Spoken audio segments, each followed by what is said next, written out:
Hello and welcome to News Across Nigeria. I'm Olumide Macaulay. Thank you for joining us on today's program. Border security, according to the governor of Kwara State.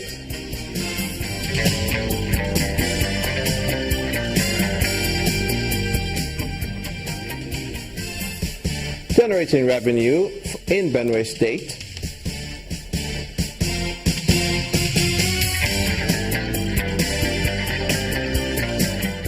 And the Anambra State government shows support for the physically challenged.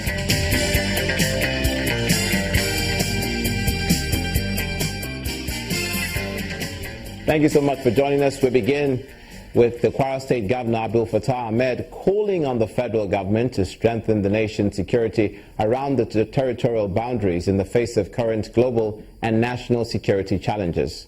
He made the call in his office during a courtesy visit by the Commandant of the National Defense College, Nigeria, Abuja, Rear Admiral Samuel Alade. Members of the National Defense College, Abuja, are on a strategic working tour of Kwara State, north-central Nigeria. 51 officers are visiting steel manufacturing firms in Ilori, the state capital, and Jimbaoja in Ifelodun local government area as part of their studies. Director of ICT at the National Defense College, who is leading the tour, emphasized the importance of steel to the military, especially as it relates to manufacturing of ammunition. When you talk about military arms, ammunition or whatever, they're all steel-based. And like you all know, the steel industry is the mainstay of all the developed countries in the world. I mean, if you look at from the era of the First World War, Second World War, the countries that really made inroads in those campaigns were countries that were industrialized. And when you talk of that kind of industrialization, we are talking about the steel industry. So steel is very, very important. The delegation also visited the state governor, who emphasized the need to strengthen and maintain a military presence in communities that share borders with other countries. I want to extend our sincere gratitude to the military. The governor adds that the military has been very supportive in maintaining law and order in the state, as evident in the level of commercial activities in all locations. The need to maintain a strong security system cannot be underestimated. We would urge the body of the military, that we've made our calls to the top levels to see that part of our border areas have a strengthened security, especially in the Kosovo area, where we border Benin Republic. It is good that we strengthen our military presence in that axis.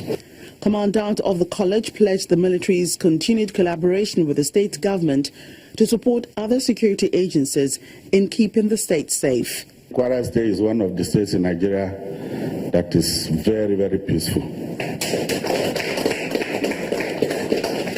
And going around during our tour actually attested to that. There was no incident of security concern. So congratulations, sir, and we want to encourage that this should continue. I want to also pledge on behalf of my colleagues here that not only the National Defense College, but the military as a whole will continue to support you and will continue to collaborate as much as you want us to. Security of lives at the border, as explained by the Kwara State Governor, is paramount to ensure that the borders are not porous for criminals to sneak into the country. Also concerning the military, but this time in the Northwest, the Chief of Air Staff, Air Marshal Sadiq Abubakar, has stressed the importance of deploying local technology to help handle security challenges. At the 2016 Nigerian Air Force Research and Development Seminar in Kaduna State, the Air Force boss says for Nigeria to achieve home-based technological independence, it must nurture talent by encouraging research-based collaboration between the military and civilian institutions. Nigeria's heavy reliance on imported technologies is the driving force behind the Research and Development Seminar of the Nigerian Air Force, where personnel from its training institutions showcase innovation in aircraft maintenance and other military programs.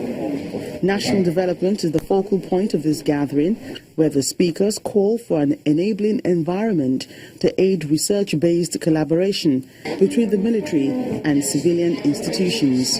Top government officials at the event are wary that the country has many brilliant nationals in the field of technology who are contributing to other economies. In a bid to reposition the armed forces to better cope with these challenges, the federal government has made the modernization, re-equipping and continuous training of the Nigerian armed forces a top priority. The only way that Nigeria can begin carve out its own space and rebrand its importance in the consciousness of the international community is by investing heavily in research. Then there's an exhibition by the trainees showcasing their ability to develop military technology and other programs. I am very convinced that we have what it takes, in Nigeria. We have what it takes, both within and outside the military, to be able to address some of our problems. And I'm very happy that the Senate has passed the bill on the Air Force Institute of Technology, which was referred to by a representative of the Senate President here. And this is a wonderful step in terms of being able to have access to resources. We have to have more local content and therefore less reliance on foreign exchange, especially in this area of economic recession. The Nigerian Air Force expects to sign a memorandum of understanding with some of the research agencies and tertiary institutions to provide a pool of competencies to aid the country's technological advancement. Staying with the armed forces, but this time to the Navy. The Nigerian Navy is embarking on a sea exercise aimed at assessing its operational capacity in its fight against internal and external aggression along Nigeria's waterways.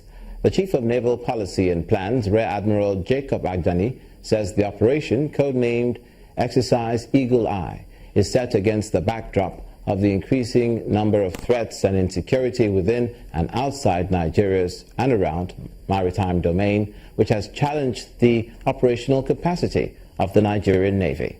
Our correspondent Amaka Okafor reports. The volatile nature of the Nigerian waterways, which includes increase in bunkering, piracy and the activities of vandals and militants, remain a source of concern to the Nigerian Navy, though it says considerable progress has been made in safeguarding the Nigerian waterways. It is against this backdrop that the Nigerian Navy is organizing an operation codenamed Exercise Eagle Eye along the Niger Delta and the Gulf of Guinea.